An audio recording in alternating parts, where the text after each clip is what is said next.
Hi guys, welcome back to Reserved Investments on YouTube. So I got a question to ask.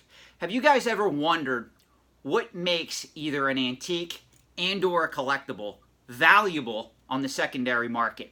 Now I know at first glance that kind of seems like a very elementary question to ask my viewing audience. But there are literally 5 characteristics known universally throughout the trade that create value for the items that have most of these characteristics. What's great about this list of 5 characteristics is they apply to both antiques and collectibles. Now in upcoming videos, what I want to do is I want to show some of you guys the differences between how the antique marketplace works versus that of the collectibles marketplace, and also show you the similarities. There's a reason why we call the trade the antiques and collectibles marketplace. You have to specify those 2 facets of the trade. If you're just talking about antiques, most people are going to assume you're talking about items 100 years of age or older. If you're just mentioning collectibles, most people are going to assume you're talking about items that are less than 100 years of age on average and that sell on the secondary market for a price higher than their original retail price. That's pretty much the basic definition of an antique and a collectible. Now, there are 5 characteristics that point to value, whether we're discussing an antique or a collectible. So this could apply to a piece of Tiffany glass, for instance, a piece of vintage advertising, something like a coin or a piece of currency or a Magic the Gathering card, a Pokemon card, a video game, a comic book. You get the idea. These characteristics are universally thought to apply to both antiques and collectibles. So I'm going to get right into the list. I'm going to break this down and I'm going to explain it. First on the list is popularity. Said another way, this translates to demand. So if we're looking at this from the study of economics, which I encourage all of my viewers to do, if you're going to look at antiques and collectibles as an alternative asset class, you have to view it through the lens of both finance and economics. It's very important. So popularity would be considered, quote unquote, demand. Popularity is the basis for why certain items are coveted and or more pursued on the secondary market than others. You have to have demand, even more important than supply, which I'm going to get to in a bit here.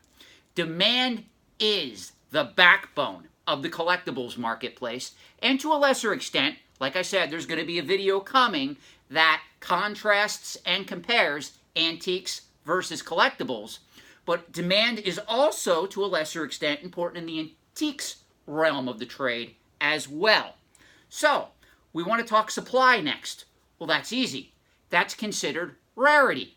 So the first characteristic, again, is popularity. The second is rarity. Now, this is one fundamental difference in the greater antiques trade versus the collectibles marketplace that I've discussed in other videos, but I got to recap a little here. Rarity, if you ask a hardcore antique dealer, I'm talking the guys that sit up in ivory towers and they literally have 15 items in their whole inventory, and those items sell for 5 figures or more each. And when they sell an item, they make between $2,000 to $10,000 in profit for each item they sell.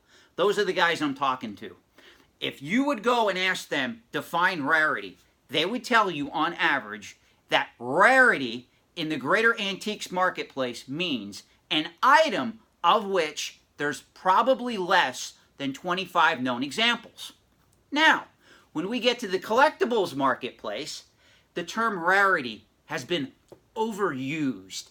It's been manipulated by speculators, collectors, and even some evil-eyed investors that operate in that trade that want you to believe that something like a BGS 9.5 Moat card from Magic the Gathering, from the Legends set, or something like a factory seal booster box of Mirage from Magic the Gathering, or a factory sealed copy of The Legend of Zelda, graded by Wada Games in 9.4, is quote unquote rare, when there's no proof to indicate that any of these objects that I just mentioned are quote-unquote rare.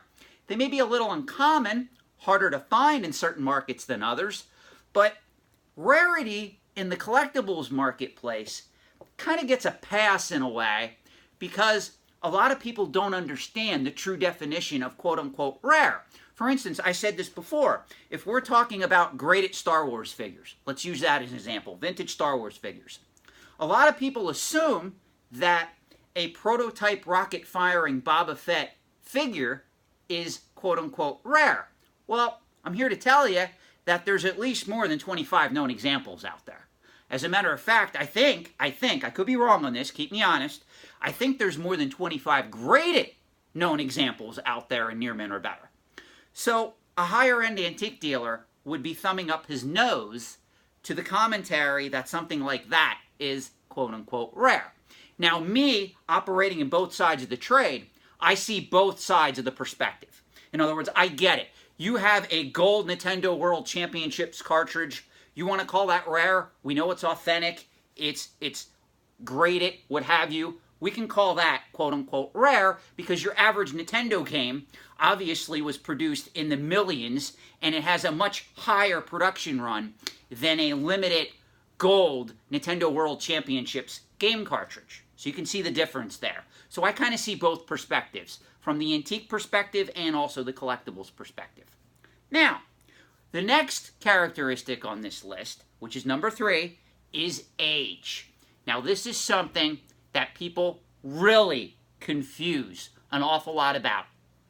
You can have an item that is from a vintage toy line that was released in 1995 sell for more than a similar toy in a different toy line that was released in 1965. Age does not always matter, especially in the collectibles side of the equation. Where age comes into play is on the antique side of the equation on average. For instance, let me use this as an example. You guys know, if you watched any of my other videos, I made a lot of money in pre-Nintendo video games, mainly Atari and Television, ColecoVision. Well, right now, one of the most expensive video games, quote-unquote, in the collectibles market is the rare, quote-unquote, sticker-sealed, factory-sealed Super Mario Brothers game that was graded by WADA in 9.4 condition. That sold for over $100,000. Atari came out roughly, 5 to 8 years earlier than Nintendo, and there is no item equivalent to that in that market. Meaning it's older, but there's nothing that sold for $100,000 in the Atari realm that is equivalent to something like a factory-sealed, sticker-sealed Super Mario Brothers game. Do you see what I'm saying? Age doesn't always matter, especially in the collectibles realm. Now, when we get in the antiques realm, age has a bit more importance. Because remember, guys, the definition of an antique is an item that is 100 years of age or older. So already out of the gate, age becomes a factor. And it climbs up the list more so than popularity sometimes, and even rarity. People like old stuff, but not just any old stuff. The item has to have demand. It has to have some relative rarity to it. Doesn't have to be quote-unquote rare, but it kind of can't also be as common as day, where everybody had them, everybody kept them, everybody handed them down the generation after generation. Otherwise, they would have no value on the secondary market today. This brings me to the 4th characteristic on this list, condition. Now, this is something that everybody also kind of perverts in the greater antiques and the collectibles marketplace. Condition is only important. Again, let me repeat that. Condition is only important if the item is in demand and the item has relative popularity to it.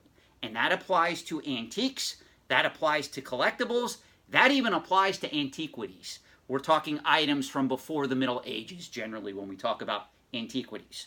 So you have to understand that condition doesn't always matter. You know, this MacBook Pro that I have in front of me for some of these videos, this was made in 2015. This is an older MacBook Pro, but I love it. It's my personal computer. I use it to write my articles for Antiques and Auction News. I use it to research stuff. That said, something like this, even if it's in quote-unquote near mint condition, nobody cares. It's a product to be used. This item, as of right now, has no collectible value. It's not like a vintage Mac computer or an Apple IIc computer. So something like this, condition matters because I own it and I use it. I like to take care of my stuff. But on the secondary market, in all actuality, in the collectibles marketplace, condition would not matter. Now you can argue, well, Sean, if you sold that computer on eBay today and you wanted to get a new MacBook Pro and you sold this on eBay, condition would come into play when you go to describe it on eBay. The person who's buying it obviously would want to pay more for a better conditioned, used MacBook Pro computer. I would agree with you, but it's not a collectible item. It has to be applied to a collectible item for this theory to work. Last but not least is something that a lot of people overlook, and this I'm going to spend a little bit talking about. Provenance. What provenance means is pretty much a record of ownership of a work of art or an antique or a collectible used as a guide to authenticity or quality of the item in question. So simply put, let me give you some examples. Those of you guys that watch my channel who are in the vintage comic books.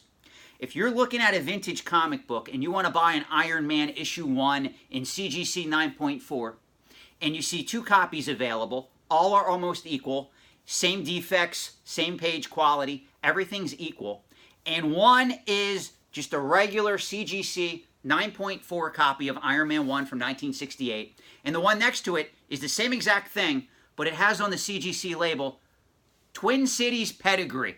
They're both the same price. Which one are you going to buy? I'm going to answer that for you. If you're a smart person and they're both the same price, you're going to go after the Twin Cities Pedigree copy. Now, why do I bring that up? Because that pedigree, much like a lot of the pedigrees in the comic book collecting realm, has provenance. It's no different if I put 2 cigar boxes on this table and I tell you one belonged to JFK. Well, the one that belonged to JFK is going to be worth a lot more in most cases than the one that had no provenance of ownership. So provenance is generally more defined for antiques. Higher end antiques that have provenance. For instance, I know kind of some of the antique dealers that have done business with the DuPont family. Well-known family. They've been collecting antiques for generations, obviously. If you want to look up their provenance or their status as to their last name, I'm sure you've heard of DuPont. Well, anyway, a lot of items that they own become worth more because it's attached now to a wealthy, known, somewhat famous family. So that's why if you're a famous person, like a musician, an artist, an entertainer, an actor, and you start buying antiques, some of those antiques become even more valuable because they kind of get a provenance on them because a famous person owned them. That adds value to the item. Somebody like you, somebody like me who owns an item, whether it be a cigar box, even if it is like an antique item, it doesn't add value. It only adds value if it's a known item of which somebody famous or there's some type of provenance attached to the item in question. This is something that is more pronounced in the greater antiques trade than the collectibles trade. A couple of years back, quick story. I don't know if those of you that collect comic books remember this. Nick Cage sold off part of his comic book collection, or almost the whole thing. CGC graded it, and they were sent to auction. Well, a lot of those original books have Nick Cage collection written on the CGC label. Well, there was some issues later, several years later, because a lot of the people that had those books, they would send them in to get reholdered, meaning the case was either cracked or they wanted to upgrade the holder of those CGC books to a more modern holder. And CGC would go to reholder them, and they wouldn't put the Nick Cage collection on the label. Well, a lot of people took issue with that, and they reached out to CGC, and CGC said, well, it's not a pedigree. It just belonged to Nick Cage. Well, my argument for that is, and I agree with those collectors, if you're going to put Nick Cage Collection on the label once, if I go and reholder that item, I would expect you to put Nick Cage Collection on the label again because it adds provenance, which adds value to the item in question because somebody famous like Nick Cage owned the book. So guys, I hope this video has been helpful. Just a short video today.